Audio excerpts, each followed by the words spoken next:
เงานอสัมมาสัมพุทธเจ้าตนหุบไหลสับปิงอยู่ตายานไตหุ่มพวยไม่หย่องโพที่คำนั่งเหนือปลังห้องแสงแพ่พี่ทรงพี่หมันตั้งหาเยานอวิจาจารณะสัมปันนอตนหูแจ้งยังวิจาสามวิจาแปดจารณะตลา15สุขโตตนจ้ากะเย้าวิ่งคำมานิปานรอกาวิตูตนหูแจ้งรอกะสัมปังเยานออนุตลอเป็นตนทอดตนแมดปุริสาตัมมาสารถีตนสั่งสอนยังสัพพุริสาตังเสงเป็นอย่างในสารถีปิงหยาบถนับยังมาไปตังนั้นยาวสัทธาเทวมนุษย์สานังตนเป็นสาสมาสั่งสอนผีสังสันคนเยานอพุทธะตนโอแจ้งญาลิยาสัจจะสีปามีทุกขาสัจจะสมุทัยสัจจะนิโรธาสัจจะเมกะสัจจะเยานอภควาตนเมียลองอวาหกมิวเป็นเปียวเป็นลำปวกตัวคิงพระตัวเป็นเจ้าเบอร์วายาญาติเป็นตินาติวาเปี่ยมมาผีสังสัตว์คนนอนกันตุ้งถ่อมเอาข้อเสียงดินทำข้อหลีกำเมียดอ่อนกันออกจากน้ำหนหนนอค่ะเลลีสีเมเวสยังเพสติสลาเพียที่มรณะทุกข้าขันเจอสังแลตั้งสิ่งเลยหอติเต็งขีมานี่ปานาสันติสุขาตีกัดเย็นนันยาว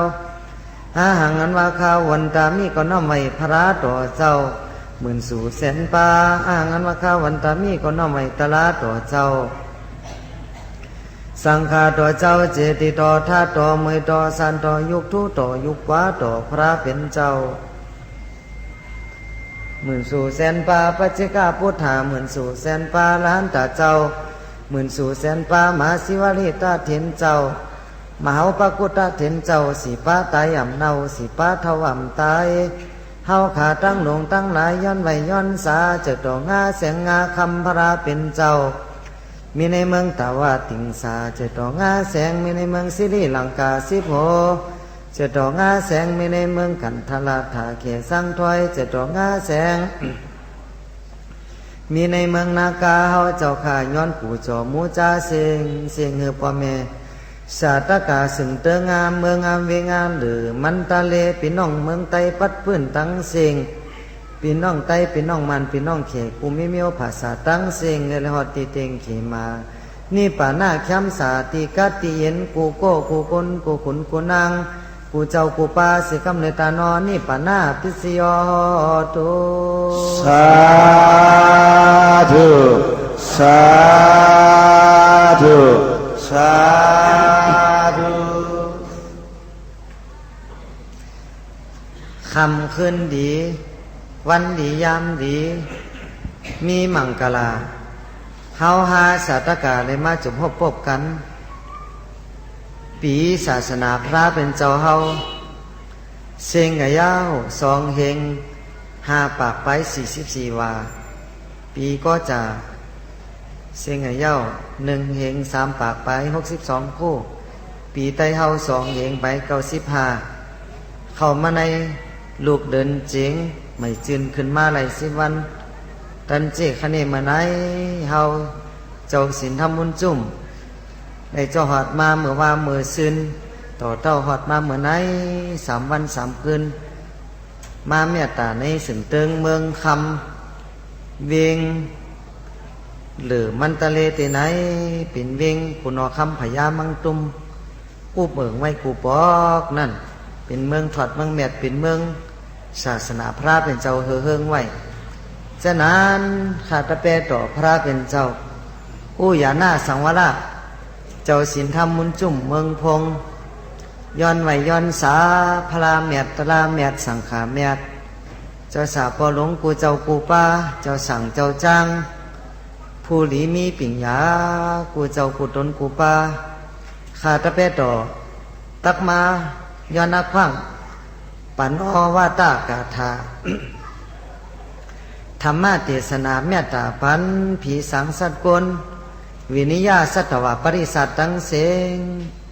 สี่จริง8 ปาสีนา8 ภายไหลรถคดขวยอ่อนกันมามีเจตนาศรัทธาฝึกจืนเขาเสาจุ่มยำแค่ตำไม่ตั้งนาเสียแล้วยินเขาสตางว่าจะวุ่นจุ่ม มาตั้งแต่มายังมาเศร้าอยู่ที่ไหนมาเหตุการณ์ทั้งนี้ของหมู่กูโสกูสำกูเปิงตีลุ่มธรรมยงมังกลาปิ้วศาสนาเมืองไต้เฮาที่ไหนฉะนั้นขาตะเปยอนาฟังธรรมปนวัตกาถาชื่อว่ามีปัญญาตั้งหูตั้งรักนำหนาอารามซื้อก็บอกว่าขาตะเปในเกี่ยงในกรรมมาปฏิบัติมาฉะนั้นจอมหนังตะลาในหันมาในหูมาในเกี่ยงมาตัวเต้หูหันแดงไว้หนึ่งอิดหนึ่งวัดนะนี่ก็ติซับแรงเหนือปันจี้ลองป่องตั้งฝืดหูแรงตาคือพ่อแม่สัตกับปริสัตตั้งเสงเร็บหูแจงแรงป่องตลาสัจจาเลปาสีปานั้นนี่ก็แค่นต่อขังปัญเสกรรมจือก็ได้เอาเมาก็ได้แปดฉะนั้นย้อนธรรมะตลาพระเป็นเจ้าเมตตากรุณามุทิตาอุเบกขาเมตตาตั้งเนื้อโหพ่อแม่สัตกะเอาเจ้าข้ากูโก้กูก้นกูขุนกูนาง3,700,000อัมบาปู่อัมบานายเจมปาเจมหมอนนอนก้นหลงปีน้องไตปีน้องมันปีน้องเขปีน้องกาลาอันไหลหลงมาถ่อมยินนำดินทำกำสั่งกำสอนพระตกเป็นเจ้า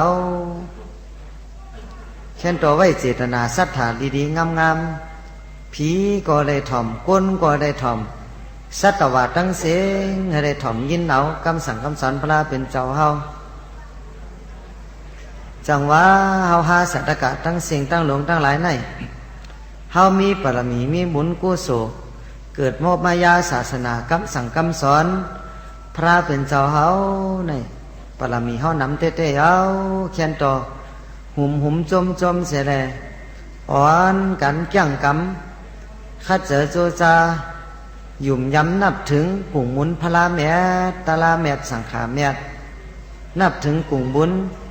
สาสมาปัวเมเฮาลองกันตาหน้ากู้โสศีลากู้โสภาวนากู้โสกายากู้โสวจีกู้โสมโนกู้โสเวิ้งแวกันบาปกันเมึกตุจเลิกอากู้โสเหมือนเจอแสนเมียวจะนานพอเฮาไปเวิ้งแวได้เวิ้งแวกันบาปกันเมึกกันตุจเลิกจะนั่นเฮาได้เหตุการณ์ตั้งนี้ของหมู่กู้โสในมันติเลยกัดได้ยันยาวนี่พระเป็นเจ้าเฮามีตังหักแข้งแป้งเหย่อเนื้อวิญญาสัตวะเหย่อนำเสียเลยมันเจ้ากั้นเพ่ปรมีมา เอาเจมอยู่ในเจ้าเจตนาส่งเขลำดับขับมาเกาว่าส่งเขออกปากมาตัวเต้าเลยเปียดติกดิพระเป็นเจ้าที่เปียงกะลาห่มปองกันตั้งเสงเลยอยู่ซาว่าส่งเขไปแสนกำผาลุ่มจังเลยมาเป็นทรัพย์สินอยู่ใต้ยานหู้แจงแรงป่องเป็นเจ้าอตุมาสีมุนีถูทาเป็นพระเป็นเจ้าเฮามุนีปุงกวอเป็นผู้จี้แหนตัง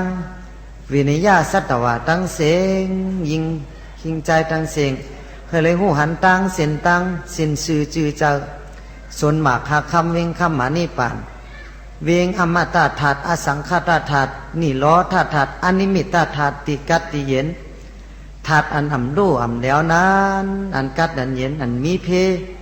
สาติสลาเพียที่มรณะนั้นมันเจ้าเทศนาห่อปันวินิยาสัตวะตั้งเสียงเยาฉะนั้นเฮาหาสัตกะตั้งเสียงตั้งหลงตั้งหลายเฮาจังเลยเกิดโมมายาเยากำสั่งคำสอนพระเป็นเจ้าในพิสัมมาเฮาอ่ำไรฮบอ่ำไรยาอ่ำไรหันตุนกูแต่งพระเป็นเจ้ามือมีตัวมีเจอมือยังเดวิชอดวินิยาสัตวะมือยังกวนนั้นพระเป็นเจ้าเฮาก็ยัง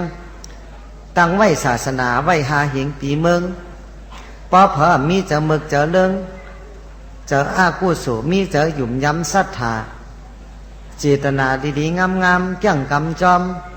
สุตันตะวินัยพิธรรมาอันพระเป็นเจ้าห่อไว้เทศนาไว้